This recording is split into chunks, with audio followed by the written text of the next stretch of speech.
Apa dia ilmu nahwu dan saraf? Okey, siapa boleh beri jawapan? Apa dia nahwu dan saraf yang anda faham? Tajwid ramai dah kan? Tuan Syed, boleh? Bagi sikit-sikit. Okey.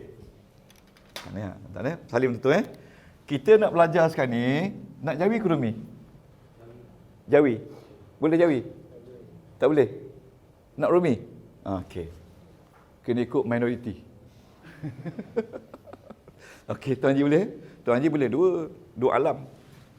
Yang kita nak belajar sekarang ni tuan-tuan, nahwu and saraf. Ini kena salin. Okey, nahwu dan saraf. Nahwu dan saraf.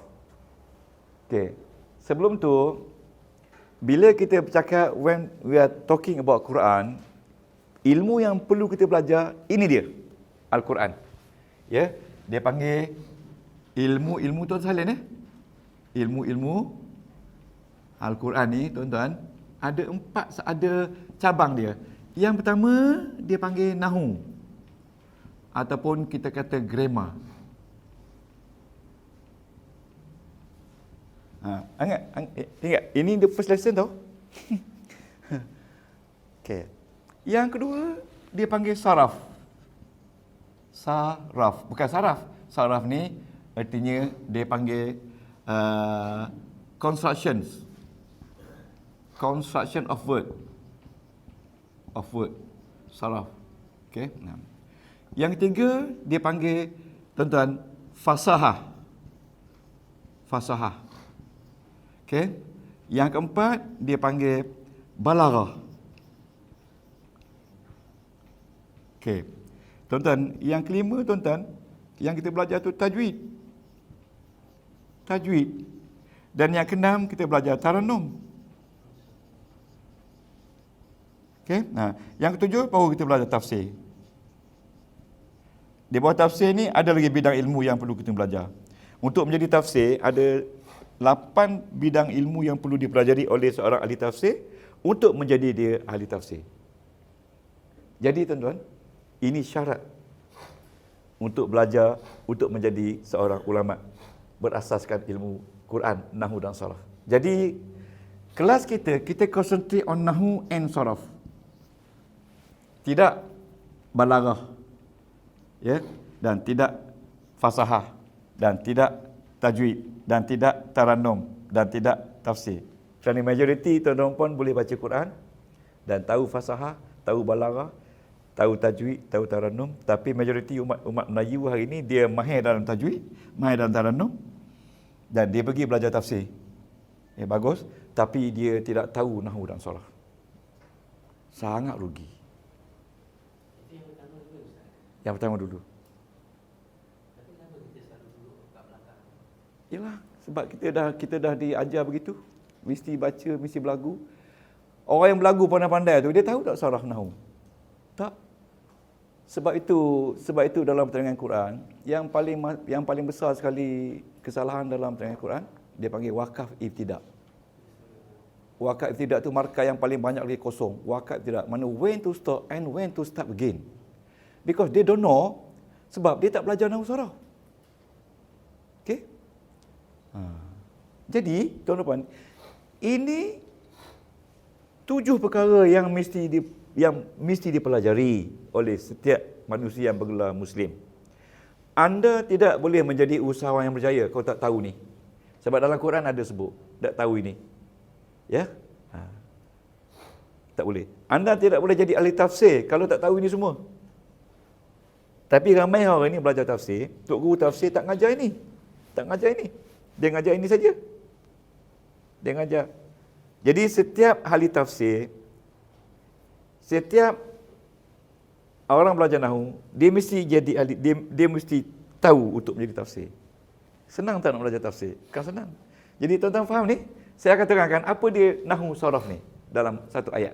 Ya? Boleh faham setakat ni? Ada siapa nak tanya? Orang muda-muda ni saya suggest belajar betul-betul. Kerana bila anda sudah ada otak, sudah dipatternkan dengan nahwu dan saraf yang banyak tadi, maka anda tak boleh pergi jauh dah. Kalau belajar grade dia selalu bagus. Sebab otak kita ni, dia akan penuh dengan liku-liku ilmu. Sebab dalam Nahwu Saraf ni, dia banyak liku-liku yang anda kena faham. Ada orang pening kepala kalau tak dapat liku-liku tu. Sebab itu ramai orang belajar Nahwu Saraf, dapat dia gila. Dia gila Nahwu kan. Sebab dia duk fikir. Tapi hari ni tuan-tuan tak gila. Sebab saya akan beritahu sistem dia. Because bila kita faham sistem dia, tuan-tuan akan faham. Ya, sistem dia penting sekali. Okey.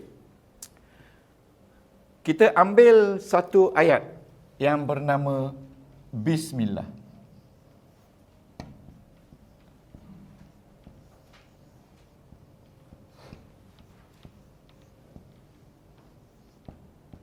Ini saya dah potong ni. Kalau tanya orang lama, dia tu ustaz. Ini dah potong ni. Ar-Rahimi. Okey, tuan-tuan. Wek, nampak tak tulisan Wek? Nanti tuan-tuan balik kan, tuan-tuan terus tengok YouTube. Kita masukkan dalam YouTube. Terus buka. Ya. Bismillahirrahmanirrahim. Kita baca 17 kali sehari. Okey? Boleh setakat ni boleh? Siapa yang boleh tulis ni? Boleh tulis? Bismi Allah Ar-Rahman Ar-Rahim. Kalau orang tafsir dia berkata dengan nama Allah yang amat pemurah, yang maha pemurah lagi maha mengasihani. Itu orang tafsir. Kita pun dengarlah dengan nama Allah yang maha pemurah lagi maha mengasihani. Di mana letaknya maha? Maha tu duduk di mana? Maha tu, yang jadi maha tu duduk di mana? Yang kata maha pemurah, maha mengasihani, duduk pada alif lam. Kalau orang belajar Nahwu, dia akan tahu alif lam tu memberi makna maha. Tuan-tuan tak boleh kata saya ni Ar-Rahim. Tak boleh. Kalau saya ni seorang yang pemurah, pemaaf, tak boleh sampai ke tahap Ar-Rahim. Tak boleh. Sebab saya ni manusia. Hanya Allah saja boleh. Jadi dengan kita belajar saraf, kita akan tahu Ar-Rahman ni maha. Okey, apa makna saraf?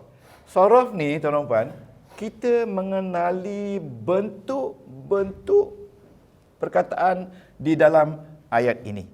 Okey, sebagai contoh, ini saraf dulu ya. Sebagai contoh. B ni tuan-tuan, dia asal dia B campur dengan is. B campur dengan is. Mana B ni campur dengan is. Dengan ismu nama, kata nama. Okey, are you ready together with me? Alright? Okey, B dengan ismun. Ini haraf. Ini noun. In English, noun, kata nama. Bismi. Okey, bismi. Bila haraf dengan noun, dia akan jadi bismi. Dia akan jadi ni. Ba, sim, mim. Dari segi saraf. Dari segi saraf. Okey? Jangan bincang nahwu lagi, dari saraf dulu. Bila ba campur dengan ismun, dia macam ni. Ba, sim, mim. Bukan macam ni. Dia tulis macam ni. Ya, dulu macam ni. Sekarang ni tak pakai dah. Resap Osmani macam ni. Jadi kalau orang belajar Nahwu Saraf, dia tahu bahawasanya ba dengan sim ini actually dua perkataan. Okey? Ini satu perkataan dan ini satu perkataan. Satu perkataan ini one word only. Ini satu perkataan 3 letter. 3 huruf. Sorry, ini satu perkataan, satu huruf satu perkataan. Ini 3 perkataan, ini 3 huruf satu perkataan. Jadi di sini sebenarnya 2 perkataan. Itu dari segi saraf. Jadi tuan-tuan akan tahu the whole Quran nanti bagaimana terbentuk perkataan tu. Bagaimana terbentuk perkataan tu. Ya, kerana dalam satu perkataan tu, Quran tu ada sampai 4 makna dalam tu. Within one word only. Nanti kita akan belajar. Itulah dia maksudnya saraf. Saraf. Okey, tuan-tuan salin. Saraf ialah mengkaji. Nombor 1 ya, saraf ialah mengkaji bentuk perkataan. Ya. Bila mana berlaku percantuman antara kalimah isim, koma, fi'il. Tuan-tuan salin je. Fi'il, dalam kurungan perbuatan dan haraf di dalam satu-satu ayat. Itu artinya istilah saraf. Maknanya saraf adalah word constructions, pembentukan perkataan. Perkataan terbentuk hasil dari 3 huruf, 3 jenis kalimah dalam Quran, iaitu isim, fa'il dan haraf.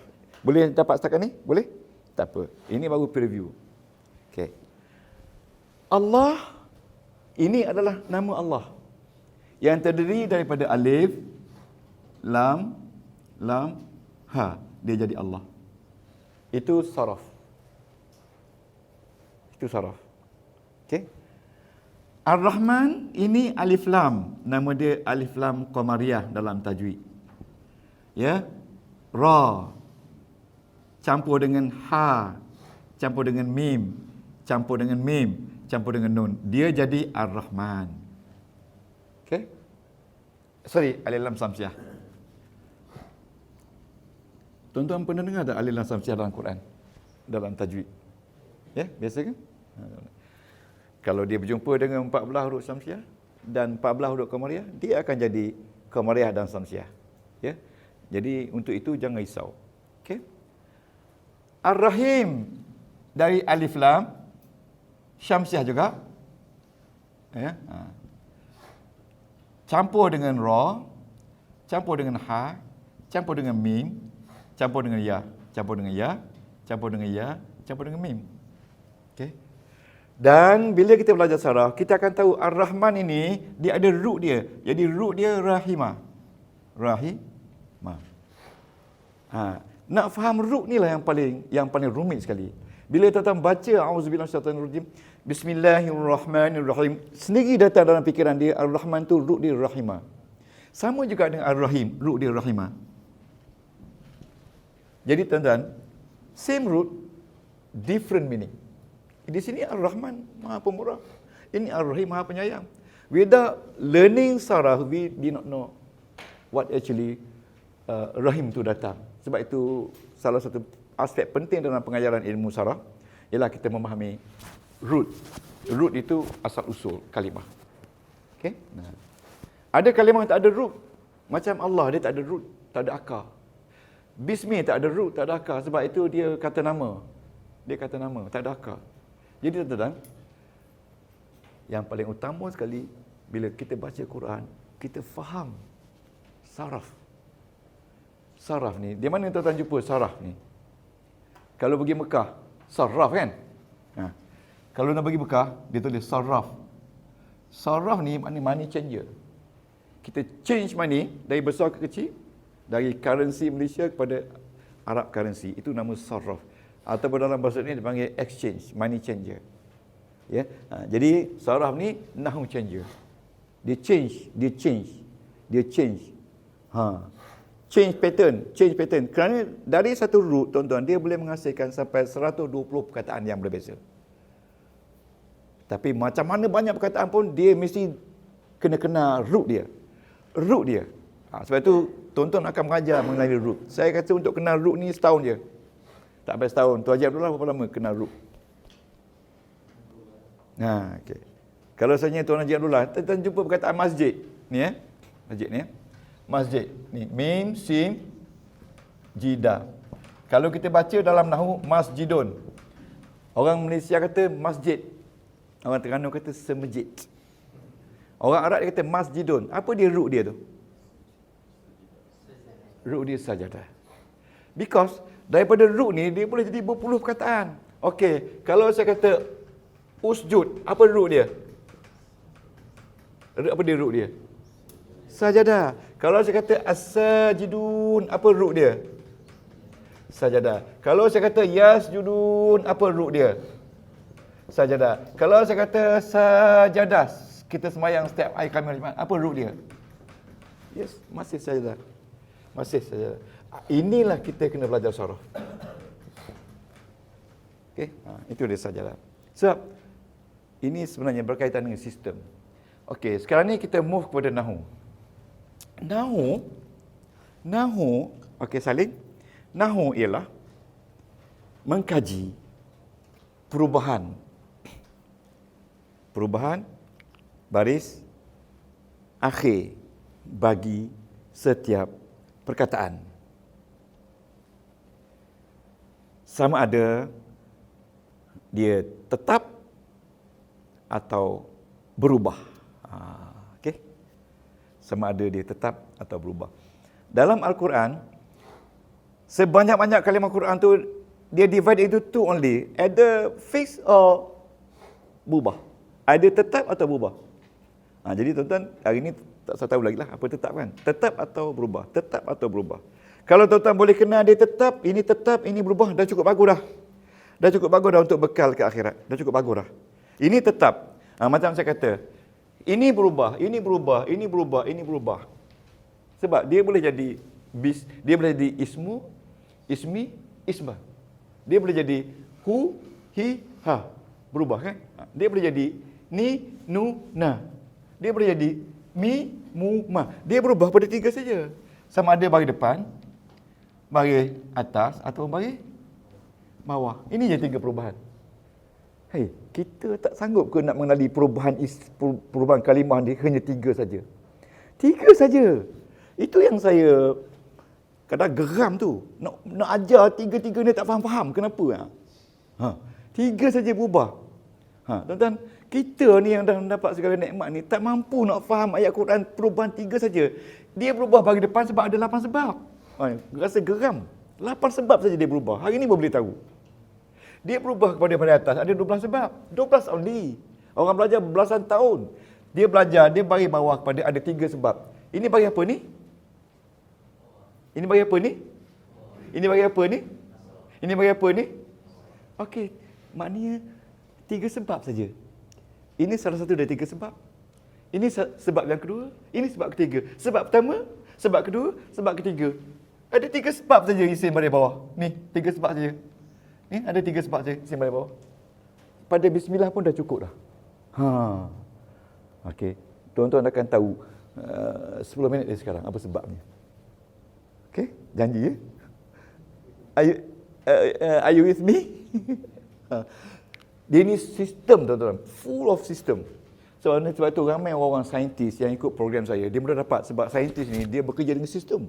Doktor-doktor pakar ramai. BIUS, ya ni orang Dr. Arif ni, ya, ada 3-4 orang pakar BIUS. Dia mudah belajar. Mula-mula yang ada seorang tu dia kata, "Macam ni doktor? Senang ke susah?" "Saya ustaz buat medik di Jerman berapa tahun ustaz, nak faham bahasa Jerman berapa tahun ustaz? 7 tahun lebih sekarang ni jadi, tapi compare dengan nahwu sarah ni, nahwu sarah lagi susah," dia kata. Belajar tak dapat. Tapi insyaAllah dengan kita 50 kali saja perjumpaan. Tapi di Indon 30 kali. Dengan saya 50 kali. Ya, itu tak janji kalau tuan-tuan panjang umur. Boleh tak? Okey. Now, we go to Nahwu. Nahwu ialah mengkaji perubahan setiap perkataan di belakang apabila adanya amil di depannya. Tu dia. Nahwu ialah perubahan yang berlaku pada kata nama atau kata fi'il apabila wujudnya sebelum kata tersebut adalah amil yang bertugas. Boleh tak? Amil macam Bilal, macam amil zakat tu. Amil. Dalam ayat ni tuan-tuan ada amil, ada amilnya. Amil itulah yang kita nak tahu. Amil tu dah. Tuan-tuan faham amil? Isim tu bukan amil. Fi'il tu bukan amil, tapi amil tu adalah kalimah-kalimah yang kecil-kecil yang memain peranan untuk menjadikan Al-Quran itu hukum keluar hukum. Hukum wajib tak wajib, amil yang membantu dia. Jadi jangan pergi, sekejap lagi saya akan beritahu apa dia amil. Okey? Sebagai contoh. Kan? Sebagai contoh, tengok ni dulu. Ismi bagi bawah. Allahi bagi bawah. Ar-Rahman bagi bawah. Ar-Rahim bagi bawah. Untuk bismillah ni 4 bagi bawah. Okey, setakat ni boleh? Boleh ke cepat sangat? Cepat? Okey, saya bagi rehat 2 minit. Ya, rehat 2 minit. Tapi tak apa, malam ni tengok gambar. Buka Hipo TV, ada clear gambar. Okey, tengok sangat. Dan sambil-sambil bincang, tak faham tanya Ustaz. Ya? Saya bagi 3 minit untuk lihat. Tuan Haji Ghazali boleh? Okey, ready sekarang ni? Okey.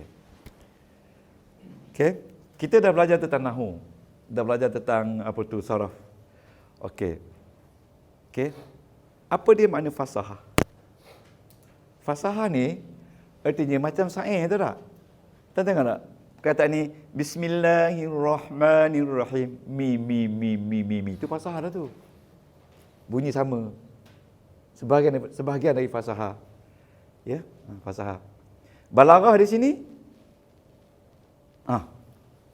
tak berapa banyak balaghah. Balaghah ni artinya bunga bahasa. Kalau saya sebut nanti tuan-tuan terkejut. Balaghah di sini, unsur balaghah ada pada B. Apa makna B? Bagaimana tuan-tuan terjemah B selama ni? Dengan nama Allah. Itu terjemahkan. Tapi sebenarnya tak silap, betul. Tapi ada yang lebih betul lagi. B makna dia I begin with. Tapi I begin with tu, I start with tu, dia tak masuk dalam tu, dia dah nasakh. Dia ganti dengan B. B makna in everything I do, everywhere I go, I remember that Allah is always watching me. That's the meaning B. Macam hari ni saya percaya bahawasanya saya buat ni Allah Ta'ala tengok saya. Kata-kata dia tengok saya. Saya kena buat yang terbaik. Itu B. Itu unsur balaghah berada di dalam bismillah. Ya, balaghah ya. Okey. Tarannum ni kita baca lagu. Ya, kalau nak sedap lagu kena sengau. Bismillahirrahmanirrahim. Sedap tak bunyi? Sebab apa imam masjid Saudi bacaan sedap? Sebab dia sengau. Syarat jadi imam di Masjidil Haram mesti sengau. Kena sengau. Orang Melayu tak sengau. Jadi cuba dengar saya baca. A'udzubillahi minasyaitonirrajim. Sedap tak? Tak sedap. Kalau macam ni, A'udzubillahi minasyaitonirrajim. Sedap tak? Kalau siapa kata yang tu tak sedap, tak lama lagi tu. Bismillahirrahmanirrahim. Tapi itu baru sengau. Kalau sentiasa sengau baca, memang sedap sengau. Sengau sedap. Ada kawan saya jadi imam di sebuah masjid. Sengau betul-betul. Saya nak suka tengah sembahyang tu. Sebab saya lama tak jumpa dia. Dia kata, bila lepas sembahyang tu, kata, Assalamualaikum Ustaz. Tak sengau pula kau. Tadi kau baca sengau. Sebab sengau ni memang untuk bacaan makhraj kita sedap. A'udzubillahi minasyaitonirrajim. Semua qari-qari Arab majoriti sengau. Manshawi semua sengau. Al-Basit pun semua ada sikit sengau. Jadi kalau orang yang dah memang semua jadi sengau, bagus. Advantage untuk dia baca Quran kan. Okey. Okey. Tarannum lagu. Boleh baca banyak jenis lagu. Ya. A'udzubillahi minasyaitonirrajim. Satu lagu. A'udzubillahi minasyaitonirrajim. Satu lagu. A'udzubillahi minasyaitonirrajim. Satu lagu. A'udzubillahi minasyaitonirrajim. Boleh lagu tarannum. Okey. Tafsir ni, barulah kita belajar tafsir. Setelah kita tahu nahwu, saraf dan fasahah balaghah, baru belajar tafsir. Orang Malaysia ni memang hebat sebab terus dengar tafsir. Imam-imam baca ni pun tak tahu. Ya. Saya pergi semayang di sebuah masjid. Tempat tu secara semula jadinya memang kena kontang. Nanas pun tak naik, pokok pisang pun berlayu. Sebab bila semayang mayat di situ, Tok Imam baca doa dia, Allahumma khtim lana bihusnil khatimah wa la takhtim alaina bihusnil khatimah. Dia punya maksud, wahai Tuhanku, tutuplah aku dengan tutup yang jahat dan janganlah kau tutup aku dengan tutup yang jahat. Jadi sungguh jahat. Saya tegur imam tu. Dia kata dia baca 30 tahun Ustaz, tak ada orang tegur. Orang majoriti orang tak tahu. Sebab itu bahayanya kalau kita tak faham bahasa Arab. Correct or not? Okay. Okay, now kita masuk ke dalam Al-Quran. Boleh? Tarik nafas sekali. Kalau tidak tak dapat. Tarik. Atau minum air. Ya. Tarik. Kerana kita perlukan banyak oksigen ni untuk faham. Okey. Because tuan-tuan, saya belajar dulu di sana. Always setiap masa suruh tarik nafas. Saya kata, kenapa tarik nafas ni? Kadang tarik nafas ni orang kiri kanan tu bau macam-macam. Orang putih semua kan, bau lepas makan dia sedau. Sebab ramai orang putih belajar. Belajar nahu sorang kan. Jadi ini di sini alhamdulillah semua orang Melayu mereka. Okey, tarik nafas sekali. Sebab kita need oxygen untuk understand something very difficult. This is very difficult. Tapi kalau tuan faham betul, tak difficult. Tak difficult. Mana hari ini saya akan mengajar tuan-tuan apa yang tuan-tuan akan dapat semasa 50 siri yang terakhir. Okey, boleh? Nah. Okey.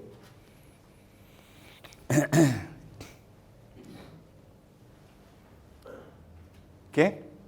Dalam Al-Quran dia ada 6,600 lebih ayat. Ni salin 6,600, ada orang kata 65 ayat. Tak apalah, ini ayat. Okey. Ada lebih kurang 77,000 words. Tuan-tuan jangan risaulah kalau kata ada 78,000, jangan risau, tapi tak lebih pada 100,000. Lebih kurang 350,000 dia panggil huruf yang digunakan. Seperti alif, ba, ta ya. Okey. Lepas tu dia turun selama 23 tahun ya di Mekah dan Madinah. Madinah ya. Madinah. Okey. Dan dia ada mengandungi 114 surah. Ya, surah yang panjang sekali Al-Baqarah, iaitu 285 ayat ataupun 6 ayat, dan surah yang pendek sekali surah Al-Kautsar. Okey, iaitu 3 ayat. Okey. Dia ada lebih kurang 240 makra'. Makra' ni kita kata ain. Okey. Dan dia ada lebih kurang 60 hizib. Tuan-tuan buka Quran tu ada hizib. Hizib ni dia tulis gini. Hizb. Ya, hizb. Dia tulis hizb, ya. Okey, dia tulis hizb. Hizb ini kita kata division, division of Al-Quran. Ya, hizb. Okey. Okey. Diturunkan Al-Quran ini secara ansur-ansur. Tidak diturunkan macam kitab Taurat sekaligus. Ya, ansur-ansur ya. Okey. Itu dia kandungan Al-Quran. Nanti kita akan bagi dalam lesson kita berikut. Ini particular berkenaan Al-Quran. Dan dia ada mengandungi daripada 77 perkataan ni, Al-Quran hanya ada 3 jenis perkataan saja. Itulah yang sangat istimewa. Sebab itulah dia kata, learning Al-Quran is the most easiest language to be learned. Saya percaya, betul. Saya belajar di pondok berpuluh tahun, tapi bila pergi ke England, betul, 2-3 bulan duduk. Oh, yang selama ni tak faham, dah faham dah. Yang selama ni tak faham, dah faham dah. Ya, sebab saya dulu masa saya pergi tu, program ni dia buat khusus daripada 3 buah universiti combine, University Salford, University Oxford dan Imperial College London. 3 universiti ni dia buat program ni untuk hasilkan satu program bagaimana mengajar bahasa Arab secara khusus kepada jurutera, kepada pilot, kepada orang yang nak faham Quran. Tapi unfortunately, Quran ada satu lesson itu learning Arabic to understand Al-Quran. Learning Arabic for special purpose. That's why Kementerian Pelajaran hantar untuk pergi belajar di sana. Bila saya sampai tu, hari kedua saya pergi London tengok Imperial College, ya Allah, teruknya lebih jauh nampak UKM lagi lawa. Dia punya tiang-tiang lama-lama semua. Duduknya di Lake Garden kan, siapa yang pernah duduk London kan. Tapi sebenarnya dalam tu banyak khazanah-khazanah ilmu yang kita kena pelajari. Jadi inilah yang kami belajar. Okey, tuan-tuan. Al-Quran ada berapa ribu perkataan semua? Ya, berapa semua? Okey. Tuan-tuan harus beza ya. Ya, harus beza. Ni.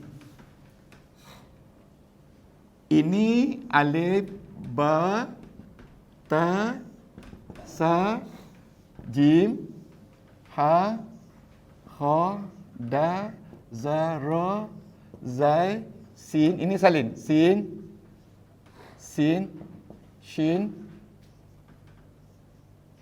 Ba, Ta, Za, Ain, Ghin, Fa, Qaf, Ka, Lam, Mim, Nun, Waw, He, ni lam alik, Hamzah, Ya. Lepas tu kita baca wassalam. Wassalam ni tak masuk. Okey, ini. Tuan-tuan, ini nama dia huruf. Cuba sebut huruf. Kenapa nama dia huruf? Sebab dia banyak. Satu haraf. Yes. Kalau satu ni kita panggil harf alif. Boleh? Ni kalau dua harf ba. Tetapi semua ni nama dia huruf. Sebab nama dia hurufun. Cuba sebut hurufun. Jamak ya. Ingat. Tapi orang Melayu semua sebut huruf. Huruf alif, huruf ba, huruf ta. Betul tak? Okey. Silap tak kita? Silap kan? Tapi dah jadi bahasa tak apa. Okey tuan-tuan. Ini tuan-tuan, ini nama dia huruf dalam bahasa Arab, huruf hijaiyah. Cuba sebut. Hijaiyah. Hijaiyah tu maksud dia untuk mengeja perkataan. To construct words. Ini saya mula, ini dah lesson pertama ni, jangan main. To construct words. Cuba sebut to construct words. Untuk banner perkataan. Sebab kaedah saya belajar dulu, dia suruh sebut. Mak Saleh tu suruh sebut. Saya kata tak payah sebutlah, saya dah belajar 20 tahun dah. Nak kena sebut. Pada orang putih tak dia sebut. Ya?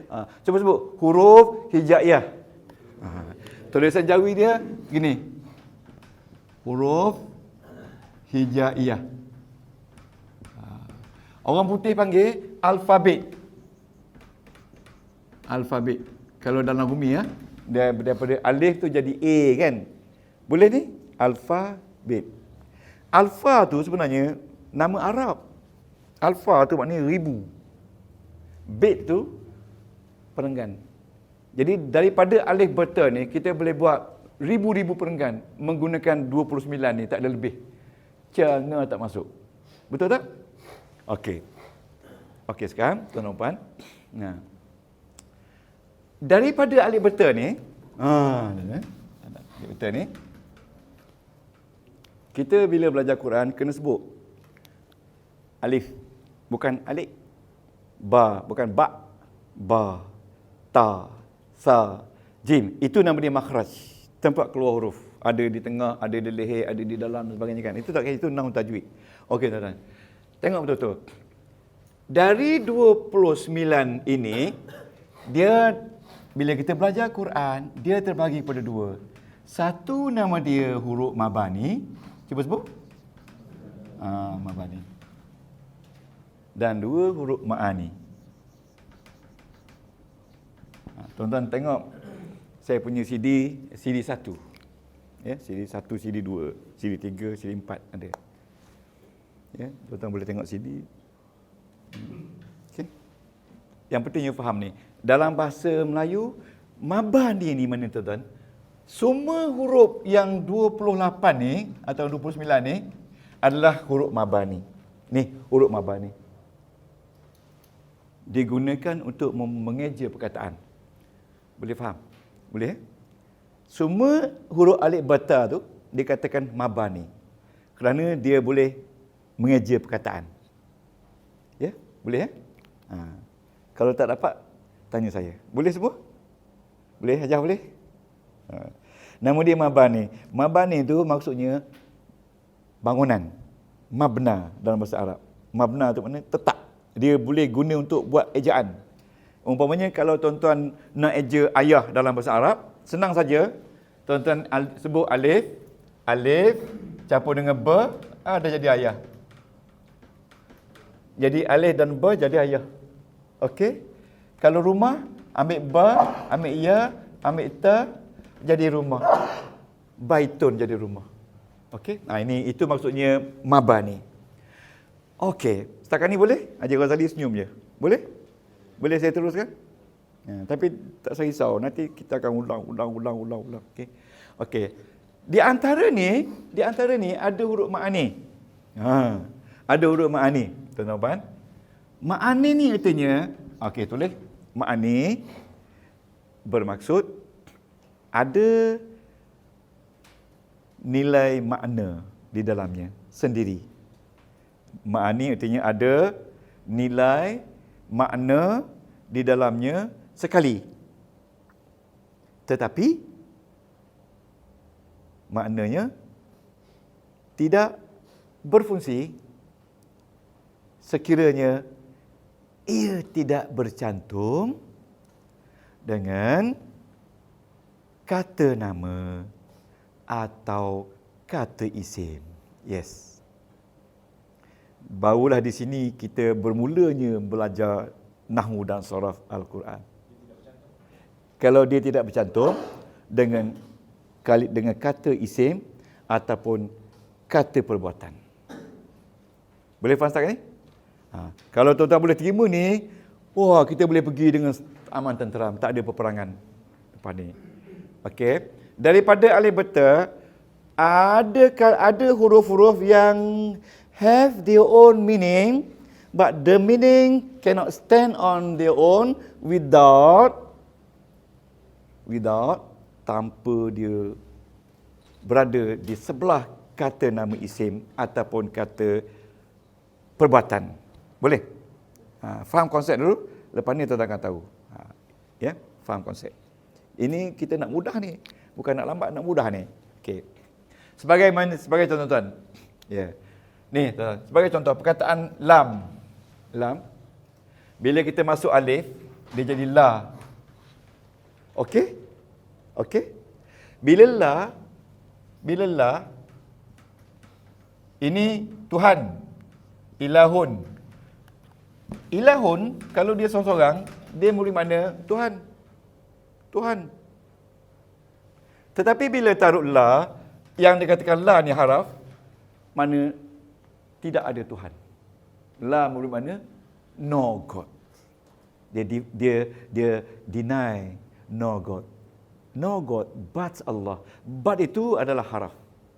Sekarang ni boleh faham? Tuan-tuan nak cepat dapat ke nak lambat ni? Nak cepat, dengar betul-betul. Jadi macam Imam Bukhari. Imam Bukhari bila dia belajar, dia tak ada pensel. Macam ni lah. Ya, seorang Imam Bukhari kat belakang tu, Haji Ghazali kan. Orang lain semua catik nota. Dia tak catik. Kata rakan-rakan dia kata, Imam Bukhari catik lah. Mu bukan pandai sangat. Dia kata kat Imam Bukhari. Depan Tok Guru ni. Mu catik lah. Tak apalah.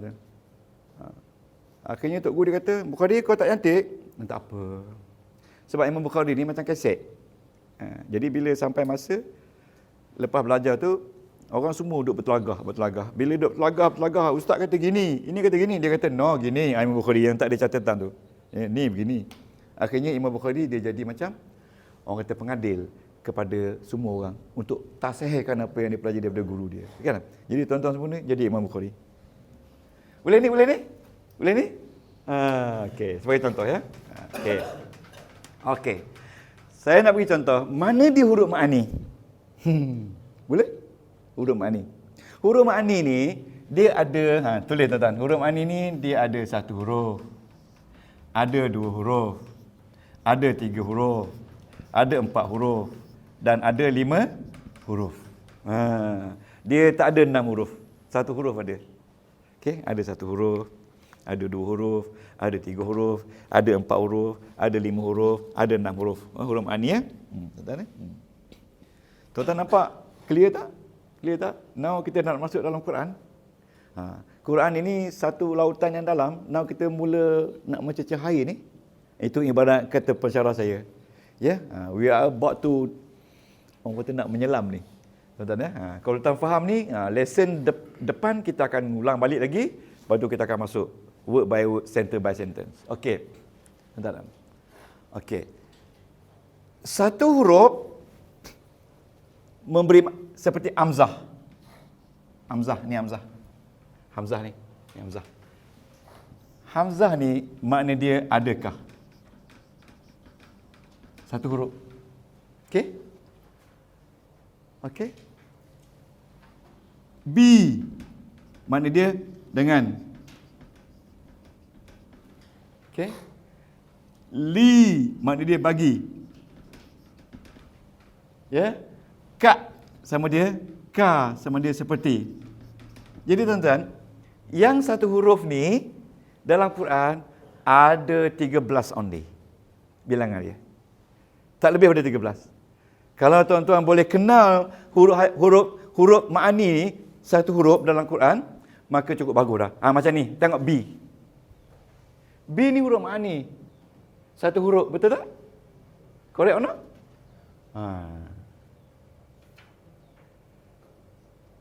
Hari ni kita kenal huruf ma'ani saja. Yang ada makna sendiri, tapi dia tidak berfungsi. Macam B ni tuan-tuan. B ni makna dia dengan. Tapi kalau dia tak bercantum dengan ismi, no meaning at all. No meaning. Bila dia bercantum dengan ismi, dia jadi dengan nama Allah. Dengan nama. Okey? Dengan nama. Jadi ingat, tuan-tuan ingat. Huruf ma'ani. Huruf ma'ani. Hak lain tak apa. Ingat huruf ma'ani. Cuba sebut. Huruf ma'ani. Huruf ma'ani. Huruf ma'ani, huruf-huruf kecil yang duduk depan kata nama dan perbuatan. Di mana huruf-huruf ini ada makna, tetapi makna dia tidak berfungsi jika sekiranya dia tidak bercantum dengan kalimah kata nama, isim ataupun kalimah perbuatan. That's all. Stop. Kalau tuan-tuan nak faham cepat, stop. Tapi saya belajar dulu sangat disiplin. Sangat disiplin. Antara disiplinnya catat nota. Setiap kali pensyarah cek nota. Where's your note? Where's your note? Are you Bukhari? Where's your note? Where's your note? Where's your note? Pasal apa? Ada pelajar, bila bagi note, simpan. Bila bagi note, simpan. Bila kita kata, okay, please open that this note, 114, 134, tengok tak ada. Tengok tak ada. Tengok tak ada. Lepas tu, beri note baru, ambil. Beri note baru, ambil. 3-4 kali bagi, 3-4 kali ambil. Akhirnya, ustaz habis semua note. Jadi oleh sebab itu, saya laminate note. Ni, laminate note. Bila laminate, memang kena bayar note ni. Tapi hari ni tak bagi lagi. Jadi note ni ada, to understand the whole Quran, you need 12 note already. 12 only. Dan 12 note ini saya akan susun 1 hingga 12. Tuan-tuan kena buat nombor ni, buat lubang ni, letak di cicing, letak di poket. Pergi pasar bawa. Tuan-tuan pernah dengar perkataan dalam Quran, perkataan ma? Ada dengar ma? Ma Muhammadun illa Rasul. Ma kan? Ma tu huruf ma'ani lah. Pernah dengar perkataan min? A'udzubillahi minasyaitonirrajim. Min. Pernah dengar perkataan an? Ya? An. Pernah dengar perkataan apa tu? Ma, min, an. Ya? Perkataan kam. Kam ni makna berapa? Ini semua ni adalah haraf ma'ani dari 2 huruf. 2 huruf ni ma. Ma Muhammadun illa Rasul. Ma Muhammadun illa Rasul. Ma ni huruf ma'ani yang dari 2 huruf. Kemudian ada perkataan ila. Subhanallazi asra bi'abdihi lailan minal masjidil harami ila. Ilal masjidil aqsa. Benar tak ila? Ila 3 huruf. Ya? Ya, pernah ada perkataan lakin. Lakin mati. Ini 4 huruf. 4 huruf. Pernah ada perkataan lakinna. Lakinna huwallah. 4 huruf. Jadi tuan-tuan dan puan, all together huruf ma'ani in the Quran 80 saja. Ini ada 13. Ini ada berapa? Jumlah semali 80. Tuan-tuan, 80 saja. Satu hari hafal pun boleh. Huruf ma'ani maksudnya huruf yang ada makna sendiri, tetapi maknanya tak berfungsi sekiranya dia tidak berada selepas dia tu huruf atau kata nama atau kata perbuatan. Cukup senang, cukup mudah. Sebab itu bila saya belajar ilmu ni, saya terasa, ya Allah, ruginya kalau umat Islam tak tahu. Ruginya. Kita tidak mungkin mampu mengeluarkan hukum Islam dalam Al-Quran kalau sekiranya kita tak faham huruf ma'ani. Kerana huruf ma'ani lah mengeluarkan hukum. Jadi haram, jadi batal, jadi baik, jadi boleh, jadi tak boleh, jadi makruh, jadi haram. Huruf ma'ani lah yang mainkan peranan. Ma'ani ni dia kata king of all words. Ikut kajian orang putih lah. King of all words. Without understanding huruf ma'ani, they are all together 80. But out of 80, 67 only yang bekerja. The rest not working. Tuan-tuan, jangan ingat, tuan-tuan jangan mengganggu. Huruf ma'ani pun ada juga. Out of ini, 60, berapa tuan Haji Dollah? Tengok pakar rujuk saya. 60 berapa yang ada? Yang bekerja. 65 bekerja. 80 minus of 65, balance dia berapa? Bila dia 25? Lebih kurang lah. Jadi 25 ni tak kerja. 65 bekerja. Bekerja mean jadi hukum. Tak bekerja, tak ada hukum. Jadi tuan-tuan, hari ini tuan-tuan sudah boleh belajar menjadi ahli tafsir. Sebab syarat utama nak jadi ahli tafsir, syarat utama nak jadi ulama, dia mesti faham nahwu dan saraf Al-Quran. Kalau ulama yang mengeluarkan petua tanpa faham nahwu saraf, itu tak boleh didengar. Kerana dia pun pinjam ilmu orang juga. Kena faham tu. Imam Syafi'i kata asas untuk menjadi ulama mesti faham nahwu dan saraf. Bila nahwu dan saraf, bukan nahwu dan saraf kitab lain, nahwu dan saraf Al-Quran. Tuan-tuan dan puan. Tuan-tuan mesti ingat, kenapa Sayyidina Ali kena tekankan wajib umat Islam memahami nahwu dan saraf. Sayyidina Ali lah mula-mula yang menekankan supaya ini jadi ilmu. Faham setakat ni? Faham setakat ni? Yang ni dia panggil amil. Amil tu bekerja ya. Yang ni dia panggil ghairu amil, tak bekerja. Cuba tuan-tuan sebut amil. Ghairu amil. Orang tu amil, ghairu amil. Okey. Sekarang ni tuan-tuan. Alright. Tengok betul-betul. Saya nak tanya soalan. Are you with me? Yes or no? Ini kalau tuan-tuan tak beri perhatian ni, kita habis pukul 4 asar ni, pasal preview. Okey tuan-tuan. Dalam Al-Quran, ini kita pergi pada new phase. Ini dalam Quran. Okey, sebanyak-banyak kalimah. Okey, ada 3 jenis kalimah saja. Iaitu dipanggil fi'il. Cuba sebut fi'il. Fi'il ni, kita kata verb lah dalam bahasa Inggeris. Verb. Okey. Ataupun kata perbuatan. Fi'il ya, kata perbuatan. Okey. Yang kedua isim tuan-tuan isim. Nama dia bunyi dia ismun. Ini fi'lun. Dan yang ketiga tuan-tuan haraf. Harfun. Ataupun huruf ma'ani. Yang paling mudah sekali. Yang ni. Ma'ani. Okey. Tuan-tuan nampak dah? Nampak dalam Quran? Nampak tak? Dalam Quran, bila kita buka saja ayat Quran, maka ayat Quran itu boleh kita jadikan daripada isim, fi'il, isim dan haraf. Kalau tuan-tuan boleh kenal apa dia fi'il, apa dia isim, apa dia haraf. Haraf dah kenal dah. Ini dia haraf. 80 semua. Wait, ada tak nota haraf? Bagi satu orang. Okey. Okey. Haraf? Okey.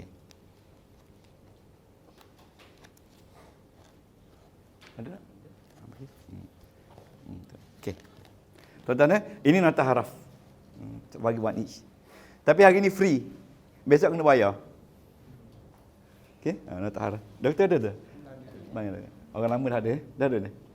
Okey. Bagi dua. Okey, tuan tengok haraf. Itu dia. Itu dia. Okey. Itulah dia semua sekali nota haraf. Inilah dia haraf-haraf yang memainkan peranan menjadikan hukum, ya. Okey. Okey, haraf. Okey, hukum. Ada 2 muka surat tu ya. Haraf dan hukum. Kita nak. Okey. Dapat semua dah? Okey. Nanti kita cari Quran, dalam Quran mana dia haraf-haraf ni ya. Haraf. Okey. 2 lagi cukup. Okey. Sila tuan. Okey. One each. Okey. Tuan-tuan? Tengok tu di bawah nombor 5 tu huruf kan? Huruf ni jamak. Kalau mufrad dia haraf. Haraf ni satu, huruf ni banyak. Jadi yang kita belajar hari ni huruf ma'ani ataupun haraf ma'ani, dua-dua boleh. Haraf ma'ani ada 80. Okey, tuan-tuan, cuba campur ni. Di bawah tu ada tak nampak nombor 1, nombor 2, nombor 3, nampak tak? Ya, ni bawah ni, in between tu. Nampak tak? 1 2 3 4 5 sampai nombor 8 kan? Jadi huruf ma'ani ni tuan-tuan ada 8 saja nama dia. Ni. Okey, 8. Ada 8 saja makna dia. Tuan-tuan yang ni. 1 2, okey. Tuan saya 8 ni. Okey. Ya, orang baru 8 mana? 8 ni ada 8 saya banyak ni. 8 ni. Orang lama tanya juga. 8. Nama dia. Ataupun ada perfect L. Okey. Jadi kerja dia amel. Amel ni menukarkan makna isim. Daripada yes ke no. Daripada no ke yes. Daripada positively kepada negatively. Daripada 50% positif to 75% positif. Daripada negatif kepada 100% positif. Dengan sebab adanya haraf. Okey? Jadi haraf ini ada 8 nama, iaitu satu nama haraf jazam. Haraf nasab. Haraf jar, haraf nasakh, haraf ataf, haraf nasab nasab dipanggil far'i tu ya, silap, haraf nida, haraf istisna. Tuan-tuan tak perlu dah risau, saya akan pergi dengan further detail next time. Hari ni faham 8 haraf saja. Tuan-tuan pernah ada perkataan illa nombor 5 tu? Nombor 5 tu illa, pernah dah tak? Ya, wal asri innal insana lafi khusrin illa. Nampak tak illa? Nombor 8. Ya, nombor 8 kan? Nama dia exceptions. Haraf exception. Kecuali. Istisna. Ya, istisna. Jadi tuan-tuan, haraf kecuali. Jadi altogether ada berapa? 6 campur 4, 20, 39, 49, 58, berapa? 60? 63 ya? 65. Kalau salah, yang ni betul. 65. Okey tuan-tuan. Now tengok ni. Okey, tuan-tuan dah belajar haraf. Okey. Okey, perhati betul-betul. Kalau nak duduk depan, mari duduk depan. Ini sangat kritikal ni. Haraf ada function masing-masing. Okey, function dia masing-masing. Ada 8 function. 1, 2, 3, 4, 5, 6, 7, 8. Ya, 8 function. Nota given to you. 8 function altogether. Jadi every haraf has its own function. Is it necessary we have to memorize? Yes? Is it necessary we have to memorize? 100% sure. Should be. 100% sure. Itu jadi gila-gila. Tak, saya kata lepas satu masa nanti tak perlu ingat. Dia ingat kita, bukan kita ingat dia. Yes. Hari-hari baca. Hayya 'alas solah, ala haraf. Hayya 'alal falah, solah. Asyhadu an la an, solah. An tu haraf. La ilaha illa, la haraf. Illa haraf. Ini kalau baca ini, kalau boleh jadi mampu, imam kita dapat gaya kita. Betul. Jadi janganlah pula bila imam baca watini wazaitun, wa haraf imam. Jangan. Wa haraf imam. Kan itu jangan. Janganlah. Janganlah. Jadi bila kita baca saja tuan-tuan, dengar baca Quran sebab tu seronok kita dengar baca. Kita faham haraf dulu. Haraf dulu faham. Makna tu lain. Kan? Kalau sekadar kita tahu buat, tak boleh kalau tak faham. Tengok dulu ada satu cerita Tok Imam kampung ni, bila dia tua, dia tak nak jadi Bilal lagi sebab dulu dia Bilal. Tuan-tuan, pernah baca tak Quran? Wattini wazzaitun. Wattini wazzaitun. Wattini wazzaitun. Tini wazzaitun. Wazzaituni. Waturi sinin. ri. Okey. Wow ni tuan-tuan adalah haraf. Duduknya nombor 1. Haraf satu huruf. Dan dalam ni tuan-tuan, dia duduknya nombor 3. Last sekali. Tuan-tuan, last sekali. Nampak tak? Ya? Okey, kalau 6 ada juga, maknanya dia boleh guna pada 2 keadaan. Ya? Dia boleh guna pada 3 keadaan. Ini, buat ni. Wow Sini ada. Secara teorinya tuan-tuan, kita kata ni teori structure, ya. Structure the theory of structure, ya. The theory of structure. Structure ni tuan-tuan, dalam Al-Quran dikatakan bahawasanya dia mesti ada ayat.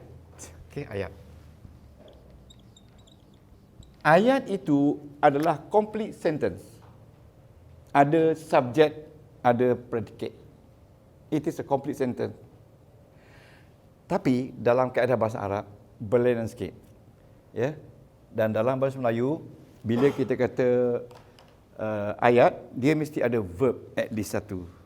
Ya, Muhammad katakan besar, ya, ada. Okey. Ini ayat. Nama dia, makna dia dengan nama Allah yang Maha Pemurah lagi Maha Penyayang. Ini ayat. Di dalam ni ada isim, ni isim.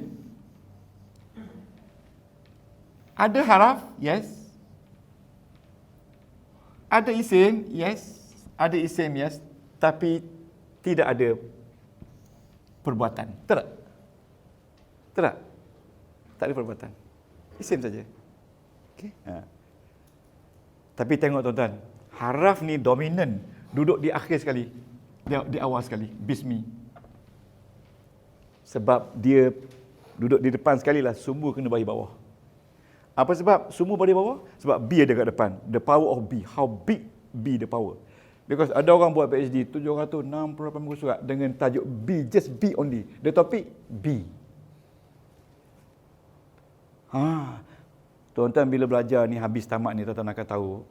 Tuan-tuan akan tahu berapa kali B dalam Quran ada. Kenapa tuan pakai B? Kenapa umat Islam mesti baca B setiap rakaat semayang? Alhamdulillah, kenapa? Then only you will know why. Kenapa B? Orang buat PhD 760 lebih muka surat, 5 hingga 6 tahun, antara lulu tak lulu, just tentang B saja. The topic is B. B dia tulis B, BE, ada sikit tanda. Tuan-tuan boleh baca tesis tu. How big B. Okey tuan-tuan. Jadi dalam teori structure, dia bermula dari ayat. This is ayat. Dalam ayat ada structure. Ini satu structure. Ini satu structure. Ya. Ini satu structure. Dan ini satu structure. Daripada, so how many structure? 1 structure, 2 structure, 3 structure, 4 structure. Dalam ayat ini ada 3 atau 4 structure yang mendukung apa tu? Bismillahirrahmanirrahim. Jadi setiap huruf ma'ani ni ada tugas dia. Ada tugas membagi depankan, ada membagi bawahkan, ada membagi ataskan dan sebagainya tugas dia. Jadi B ni ada 16 beradik. 16. Semua tinggal di Shah Alam. Jadi 16 ni, tuan-tuan faham konsep ni? Yang 16 ni ada satu huruf. Faham tak? Ada 2 huruf, faham tak? Ada 3 huruf, faham tak? Dan paling banyak sekali 4 huruf. Faham tak? Dia tak ada 5 huruf. Jadi kesemuanya adik-adik dia ni, dia kata nak duduk lepas saya boleh, tapi hanya kalimah isim, orang lain tak boleh. Dan kalau awak isim, awak mesti bagi bawah. Kalau awak tak nak bagi bawah, jangan duduk bawah saya. Duduk depan, bagi depan. Boleh tak? Tapi ini bukan boleh pilih-pilih. Tapi ini dah, orang kata dah azali lagi macam tu. Nak pilih macam mana? Daripada langit, daripada Baitul Izzah turun ni. Ilmu ni, tuan-tuan belajar ni bukan ilmu engineering. Ilmu Baitul Izzah. Kalau engineering, habis pencen, Tuan Haji, habis pencen tak kerja lah. Tapi ilmu nahu, habis pencen, sampai mati kena mengajar. Mahfuz. Dia turun dengan baris. Bukan turun sesaja. Bukan baris itu buat di Syalam, tak. Dia turun dengan sound. Dengan sound turun dia. Kan Al-Quran tu dengan sound kan? Bukan ada rupa malaikat, tak. Sound. Okay, are you agree? Boleh faham? Sekarang ni ada nak tanya? Okay, tuan-tuan puan. Now, structure. Kita kenal kalimah isim, kalimah fa'il dan kita dengan itu kita kenal structure. Ingat, structure terdiri dari satu huruf, dua huruf, satu huruf, ataupun dua huruf, ataupun tiga huruf, ataupun empat huruf di dalam satu structure. Ada structure one word only. Okay? Jadi tuan-tuan, all together in the Quran, 23 structure saja. Iaitu ada pada jadual tuan-tuan. Jadual 114B, ruang B. Okay? Boleh saya pinjam? Ni. Yang ruang kuning ni. Yang ruang kuning ni. Yang tak dapat lagi. Oh, kesiannya. Nanti ya. Okay. Jadual ini jadual 114B, tuan-tuan. B B. Itu semuanya nama structure. Ada berapa structure semua? Nombor 1, B1 hingga B20? 3. Okey. Orang tak ada. Okey, salin je ada 23 structure. Nampak tak semua? Jadi agaknya susah tak kita nak faham structure ni? Nak faham structure ni susah tak? Tak susah kan? Tak susah. Tak susah structure. Benda baru. Mula-mula memang. Tapi saya ni preview. Tuan-tuan, preview structure. Preview ya. Siapa ada bawa Quran tebal? Mu'jam? Doktor ada? Tak ada. Tuan Haji Abdullah ambil satu Quran Mu'jam? Tebal ada, okey. So, untuk mengenali order structure dalam Quran, kita pakai Quran ni. Ni Mu'jam, bukan Quran, Mu'jam. Maknanya dalam Quran ni, dia akan tulis structure. Dia akan ada di bawah ni. Di bawah ni bukan makna, tapi nama structure. Jadi, all the 23 structure, semua ada pada setiap perkataan dalam ayat ni. Jadi, tuan-tuan, wajib kena beli ni. Dan kena bawa setiap hari kelas. Ya? Wajib. Tapi belum sampai lagi. Bila doktor dapat Quran kita? Patut Pertaniah. Jadi Quran ni dah mahal dah. Ini RM70. Sebab tuan-tuan orang baru ni kena naik sikit. Sebab mahal. Rasa 100 kot. Sebab mula-mula jual 100 kursa kulit tebal. Sebab sikit mahal je. Ini RM70. Sebab nipis kulit kan. Nipis kan. Betul? Okey. Quran ni. Jadi di bawah ni dia akan sebut makna semua ni. Okey, sebut. Okey. Sekarang ni kita start dengan structure pertama. Siapa dia ni? Siapa apa ni? Okey, tuan-tuan. Jadi tuan-tuan jangan risau. Jangan takut nak kenal isim fa'il haraf, mudah saja. Sekarang ni kita kenal structure. Okey. Nombor 1 tulis nota nak bagi ni. Structure nombor 1. Tulis. Structure nombor 1. Okey. Ataupun structure nombor 1. Tulis dalam tu ada 23 structure semua sekali dalam Quran. Sebelum kita mengenal ayat Quran. Okey. Structure nombor 1. Tulis. Nombor 1. Apabila kalimah isim, jangan takut, bila kalimah isim didahului oleh haraf jar, haraf jar. Haraf jar ni tuan-tuan tulis, ni nota nombor 5, 3. Ni nombor 5, 3. Ni nombor 5, 3. Nombor 5, 3. Nombor 5, 3. Tuan dapat nombor 5, 3 ni nombor 5, 3. Haraf jar. Okey. Apabila kalimah isim didahului oleh haraf jar, ya, dalam kurungan tulis jadual 53. Okey, sebut ni. Sebut ni, sebut ni. 53, betul? 53. Maka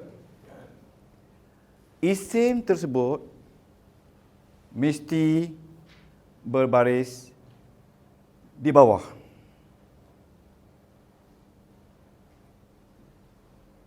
Mesti berbaris di bawah. Dalam kurungan tuan-tuan tanda majrur, M-A-J-R-U-R, majrur. Majrur tu maksudnya berbaris bawah majrur. Dan haraf jar yang di depan tu namanya jar. Namanya jar. Namanya jar. Dan haraf jar yang di depan tu namanya jar. J-A-R, jar. Okey, tuan-tuan. Jar, betul tak? Betul tak? Jar ni huruf jar. Kan? Ini kata nama selepas dia, nama dia majrur. Nama dia majrur. Jadi dalam ilmu nahwu, dia panggil jar majrur. Boleh? Dia tambah waw. Waw namanya dan. Jar wa majrur. Cuba sebut. Jar wa maj.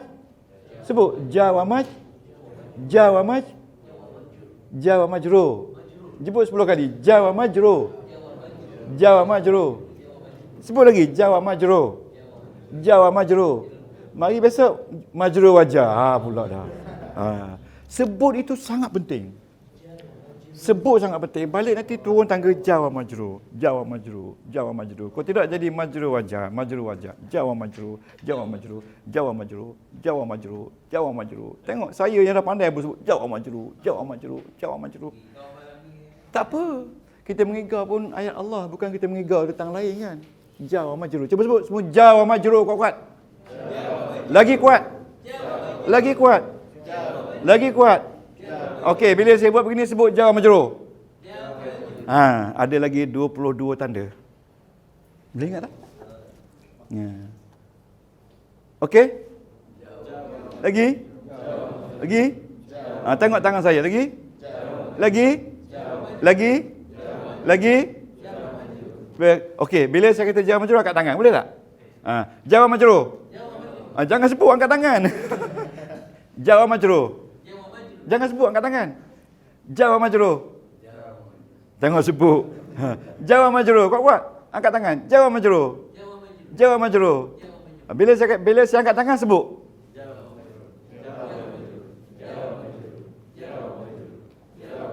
Jar wa majrur. Jangan sebut angkat tangan. Kalau itu pun tak boleh nak ikut, macam mana nak faham? Itu kaedah dia. Kaedah yang kita belajar. Ya, sebab kaedah itu sangat penting. Ya, tuan-tuan dan puan, ingat, teori struktur, dalam struktur ada perkataan. Minimum satu perkataan. Dan maksimum dia mungkin lebih pada 3, lebih pada 4. Dia membentuk satu struktur. Jadi tuan-tuan, Bismillahirrahmanirrahim. Bismi ni adalah struktur pertama, nama dia jar wa majrur. Kalau tuan-tuan buka Al-Quran, di bawah perkataan Bismi, dia tulis jar wa majrur. Tuan-tuan buka Quran, ada saja huruf jar yang 19 tu, dia mesti tulis jar wa majrur. Jar wa majrur. Jadi susah tak? Jar wa majrur. Sebab hari ni tak ada Quran.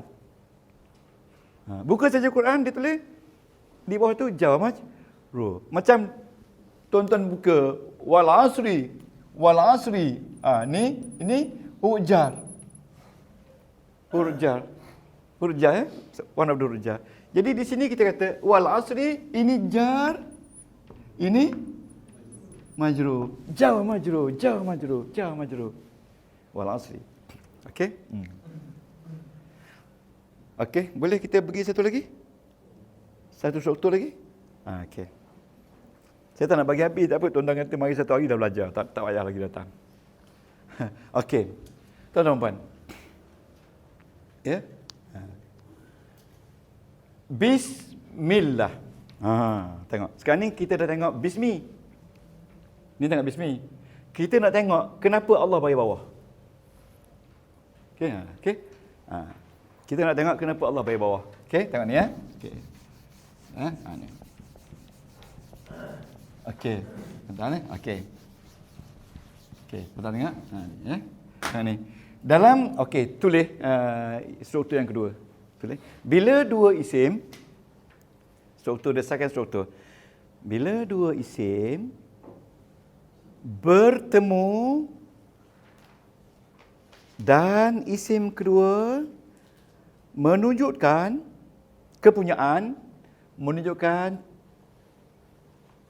kepunyaan, maka isim kedua mesti berbaris bawah. Atau dalam kurungan majrur. Tuan-tuan sebut majrur ya. Majrur. Sementara isim pertama berbaris hadapan. Okey. Sebagai contoh, sementara isim pertama berbaris hadapan. Okey, sebagai contoh, tuan-tuan tengok sini. Sebelum kita berdua bismillah, tengok sini. Perkataan Allah. Allah ni, kalau dalam keadaan biasa, kita kena sentiasa bagi depan. Kalau tak ada apa-apa. Dia seorang-seorang Allah. Macam kita kata Al-Masjid. Ya, Al-Masjid. Al-Masjid. Kena kata bagi depan Al-Masjid. Ya, Al-Masjid. Tapi bila ada dua isim bertemu dengan dia, isim yang bertemu tu duduk depan. Bukan duduk belakang. Duduk depan dia. Ingat. Duduk depan dia, ya macam ni ya. Macam ni. Baitu. Asal dia baitun. Ni Allahu. Baitun Allahu. Maknanya rumah Allah. Tapi bila kita nampak semacam kepunyaan, rumah itu milik Allah. Boleh? Rumah itu milik Allah. Maka tuan punya rumah ini mesti kena baris bawah. Ini bagi depan. Ini bagi depan. Ini bagi depan. Ini bagi bawah. Ya. Ini dia membentuk satu struktur, nama dia mudhafun ilaih. Tuan-tuan salinlah dulu, tak faham pun. Dia membentuk satu. Okey, bila dua isim bertemu dan isim kedua menunjukkan tuan punya ataupun kepunyaan, maka dia membentuk satu struktur lagi, namanya mudhafun ilaih. Tuan-tuan kena salinlah walaupun tak faham. Jadi nama dia mudhaf. Mudhaf ini penyandar. Mudhaf. Dan ini mudhafun ilaih ini kena sandar. Cuba sebut mudhafun ilaihi. Tuan-tuan, term inilah yang menyebabkan ramai orang susah. Tuan-tuan fahamlah term betul mudhafun. Mudhafun ini, baitu ni mudhaf, penyandar. Allah tu mudhafun ilaih, kena sandar. Jadi rumah tu milik Allah. Rumah tu milik Allah. Tuan punya rumah duduk di belakang, kena mesti baris bawah. Tapi rumah tu duduk depan, mesti baris depan. Okey, cuba tuan-tuan beri nama ni. Ni, Rasul. Ya? Belum lagi tu dia dah jawab dah. Okey, ni. Rasul Allahi. Yang mana tuan, yang mana pemilik, kena milik. Siapa milik Rasul? Rasul milik Allah. Rasul memiliki Allah ke Allah memiliki Rasul? Allah memiliki Rasul. Jadi Allah tuannya. Jadi bila Allah tuannya, nama Allah ni mudhafun ilaih. Dia kena baris bawah. Rasul ni, dia kena milik. Jadi dia kena milik dan dia mesti duduk depan. Nama dia Rasulu. Boleh? Boleh tak? Faham tak cakap ni? Yang itu pun tak faham? Faham tak?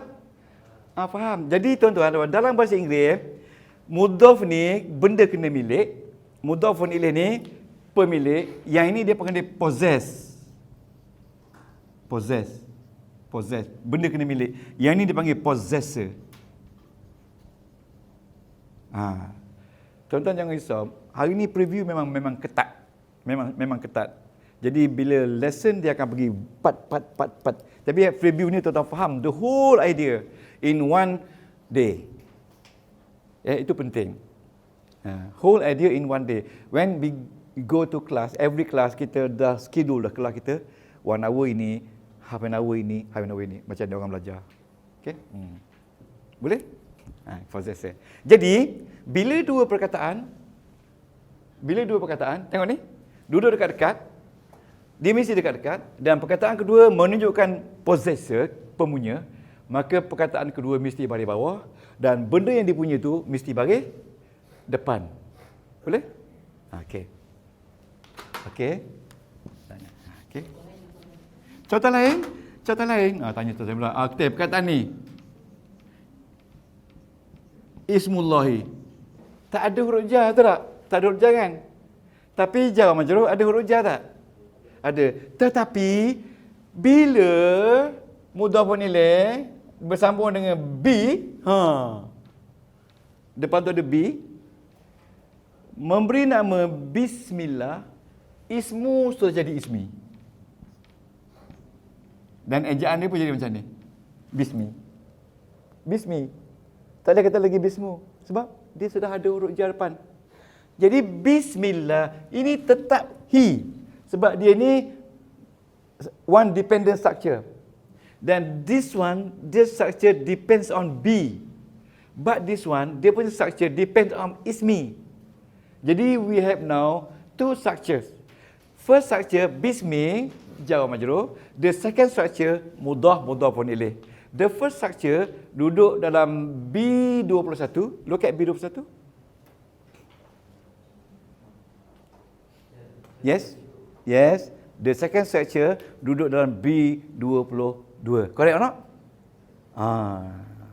Saya beri itu sebab apa? Tuan-tuan lepas ni nak sembahyang Zuhur. Bila sembahyang Zuhur nak kena baca Bismillahirrahmanirrahim. Janganlah pula baca jar majrur mudhafun ilaih. Jangan. Okey? Jangan. Jangan. Tuan-tuan tengok. Kenapa bismillah ada dua struktur dekat-dekat? Ini kuasa siapa? Siapa yang buat? Bukan Jibril. Yang buat ni adalah Allah. Ketika belum dunia ni lahir lagi, belum berlaku lagi, orang kata teori apa tu? Meletup tu. Teori apa? Belum laku lagi. Belum laku lagi. Tuan-tuan ingat tak? Apa tu? Nantilah kemudian. Okey. Sekarang ni boleh faham tak? Pada bismillah ni ada dua struktur yang overlap. Di mana ber dengan sin one structure, tapi ismi dengan Allah another structure. Make it two structure in two words only. Kan tak? Jadi tuan-tuan faham nahwu dan sarah, tuan-tuan boleh recognize walau macam mana teruk sekalipun struktur, tuan-tuan boleh kenal ini struktur 1, ini struktur 4, ini struktur 2. Dia all together 23 struktur. Walau macam mana datang pun sekarang ni tuan tahu, this is a full structure. Tapi duduk dalam second structure, make it 3 structure. Itu yang kita nak. Jadi tuan-tuan faham nahwu sarah ni is matter of understanding the different structure in the verses, in the ayat. Jadi tuan-tuan boleh ngajar. Tuan-tuan pernah pergi tak apa tu Syekh Nu'man baru ni di PICC. Syekh Nu'man seorang pensyarah. Kalau tuan balik ni tuan buka Bayinah. Institut Bayinah Institut Bayinah. Itu sahabat saya masa di England tu. Bayinah Okay. The third structure. Please write the third structure. The third structure nama dia apabila dua kata nama duduk dekat-dekat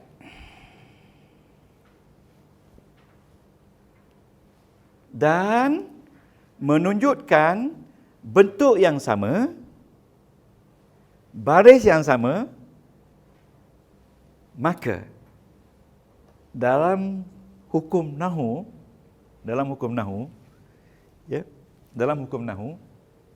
ia dinamakan tabi'. T-A-B-I-E. Tabi'. Sila lihat B23. Yang last sekali puan. Ya? Tabi'. Okey? Bila dua isim bertemu antara dua atau tiga dan menunjukkan bentuk sama, ada alif lam sama, baris sama, bila sama-sama tu, maknanya ia nama dia structure tabi'. Ya, iaitu duduk pada B23. Okey, B23. Okey, look at Bismillahirrahmanirrahim. Okey. Ya. Okey, Bismillahirrahmanirrahim. Okey. Yang pertama sekali sama. Ini sama. Allah sama, Ar-Rahman sama, Ar-Rahim sama. Jadi, bila duduk dekat-dekat, dia tak boleh berpisah. Bila duduk dekat-dekat macam ni, tuan-tuan, dia akan membina satu struktur. Tiga perkataan ini, Allahi bagi bawah sebab ada ismi, betul tak? Dia jadi mudhaf kan? Bila dia ni mudhaf, Ar-Rahman ikut ini, mana Ar-Rahman tu to explain who is Allah. Dan Ar-Rahim, dia bukan ikut Ar-Rahman, dia ikut Allah. Jadi, who is Ar-Rahim? Ar-Rahim is Allah, Ar-Rahman is also Allah. But both of them are tabi'. This is what we call tabi' satu. Ini tabi' dua. Ini kita kata matbu'. Cuba sebut matbu'. Matbu' tu maknanya kena ikut. Okey. Bila ada ikut-ikut, yang mana kena ikut? Yang mana kena ikut? Allah lah yang kena ikut. Allah diikuti oleh ini, Ar-Rahim diikuti oleh ini. Ya, Ar-Rahim mengikut ini. Sekarang ni Ar-Rahman, Ar-Rahim. Kalau ada dua lagi pun, dia masih lagi pada bawah. Itu nama dia tabi'. Kenapa Ar-Rahman? Kemudian Ar-Rahim. Kenapa tidak disebutkan Ar-Rahim ni awal, Ar-Rahman hujung? Tanya Jibril. Bila tak ada jawab, tanya Jibril. Okey, kalau Tuan Haji tanya, Tuan Haji Ghazali tanya, kenapa ada Ar-Rahman, kenapa ada Ar-Rahim? Boleh jawab. Boleh jawab. Ini ihsan Allah kepada hamba-Nya.